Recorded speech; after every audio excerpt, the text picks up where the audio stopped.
कभी सोचा है दुनिया के सबसे कीमती दौलत क्या है? सोना, चांदी या नोटों की गड्डियां? नहीं, असली दौलत है वक्त।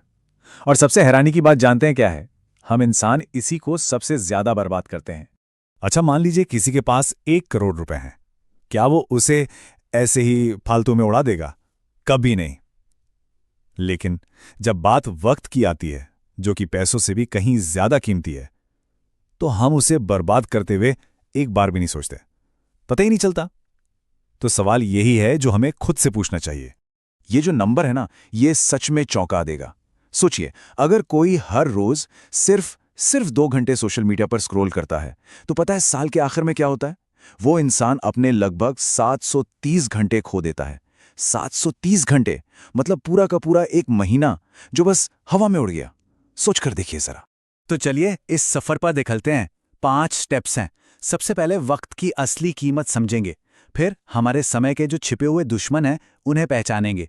इसके बाद टाल मटोल पर जीत हासिल करेंगे। फिर सीखेंगे कि फोकस की पावर क्या होती है। और आखिर में एक ऐसा पक्का सिस्टम बनाएंगे जो हमें मंजिल तक ले जाएगा। तो शुरू करते हैं पहले कदम से, वक्त की असली कीमत को समझने से। देखिए, बात सीधी है। जब तक हमें ये एहसास ही नहीं होगा कि हमारा हर एक मिनट कितना कीमती है, तब तक बदलाव की तो बात ही शुरू नहीं हो सकती, है ना? चलिए इसे एक छोटी सी कहानी से समझते हैं। 2 दोस्त हैं, राम और श्याम। राम रोज सुबह उठकर 30 मिनट बस यूं ही मनोरंजन में निकाल देता है। वहीं दूसरी तरफ श्याम उसी 30 मिनट में कोई नई स्किल सीखता है। मतलब एक अपना वक्त बर्बाद कर रहा है और दूसरा उसी वक्त को इन्वेस्ट कर रहा है। अब नतीजा क्या होगा? कुछ ही टाइम में राम तो वहीं का वहीं रह जाता है, लेकिन श्याम अपने करियर में बहुत आगे बढ़ जाता है। यही फर्क है रोज लिए गए छोटे छोटे फैसलों का। अक्सर हमें लगता है कि हमारा वक्त सिर्फ आलस की वजह से बर्बाद होता है, पर ऐसा नहीं है। कई बार हमारा वक्त चोरी हो जाता है। और चोर कौन है? हमारी ही कुछ छोटी छोटी आदतें, जिन पर हमारा ध्यान भी नहीं जाता। यही हैं वक्त के असली छिपे हुए दुश्मन। तो कौन है ये टाइम चोर? चलिए देखते हैं। पहला और सबसे बड़ा, सोशल मीडिया पर बस स्क्रॉल करते जाना। दूसरा, जरूरत से ज्यादा सोचना, इतना सोचना कि कुछ कर ही ना पाएं।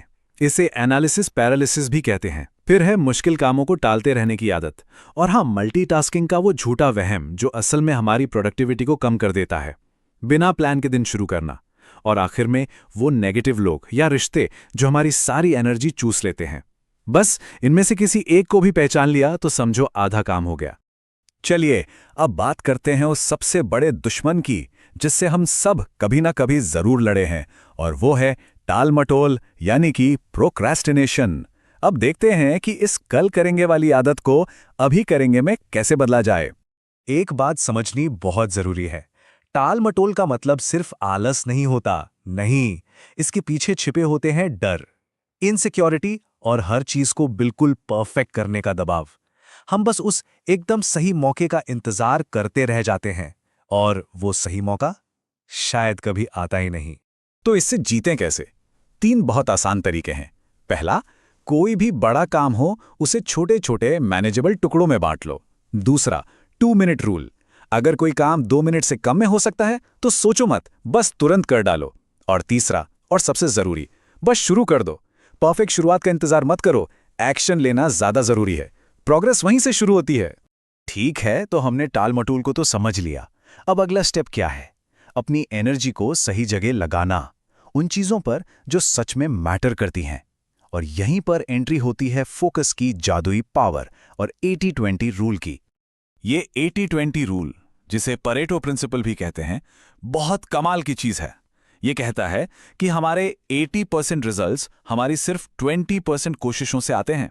सोचिए, तो असली सवाल यह है कि क्या हम अपना फोकस उन 20% कामों पर लगा रहे हैं जिनसे सबसे बड़ा फर्क पड़ता है, या फिर हम अपना ज्यादातर टाइम उन 80% कामों में गंवा रहे हैं जिनसे मिलता कुछ खास नहीं। और ये समझने के लिए हमें 2 तरह के कामों में फर्क करना सीखना होगा, जरूरी और अर्जेंट। जरूरी काम वो हैं जो हमें हमारे लॉन्ग टर्म गोल्स के करीब ले जाते हैं, जैसे कोई नई स्किल सीखना। और अर्जेंट काम वो बस चिल्लाते हैं, मुझे अभी करो, जैसे बार बार ईमेल चेक करना। ये अक्सर जरूरी नहीं होते, बस हमारा ध्यान भटकाते हैं। इसका सबसे पावरफुल हथियार है डीप वर्क। डीप वर्क मतलब बिना किसी भी डिस्ट्रैक्शन के अपना पूरा ध्यान पूरी तरह से सिर्फ एक काम पर लगाना। जब कोई इस तरह से 100% अपने काम में डूब जाता है ना, तभी असली कमाल की प्रोग्रेस होती है और काम की क्वालिटी वो तो कई गुना बेहतर हो जाती है। तो ये डीप वर्क करे कैसे? कुछ सिंपल टिप्स हैं। सबसे पहले एक डिस्ट्रैक्शन फ्री जोन बनाइए, मतलब फोन वोन सब दूर। दूसरा, मल्टीटास्किंग को भूल जाइए, एक बार में एक ही काम। तीसरा, पोमोडोरो टेक्निक ट्राई कीजिए, 25 मिनट फुल फोकस, फिर 5 मिनट का ब्रेक। और सबसे ज़रूरी बात, अपने डीप वर्क के लिए टाइम फिक्स करिए, कैलेंडर में डालिए, जैसे कोई बहुत ज़रूरी मीटिंग हो। तो अब हम आ गए हैं सबसे आखिरी और शायद सबसे ज़रूरी हिस्से पर। यहाँ बात सिर्फ टिप्स और ट्रिक्स की नहीं है, यहाँ बात है जिंदगी के लिए एक ऐसा सिस्टम बनाने की जो हमेशा काम करे। और ये सिस्टम चलता है दो चीज़ों से, डिसिप्लिन और एक क्लियर मकसद। डिसिप्लिन, ये शब्द सुनते ही लगता है ना कि कोई बंधन है, कोई जेल है। पर सच पता है क्या है? सच तो ये है कि डिसिप्लिन ही असली आज़ादी है।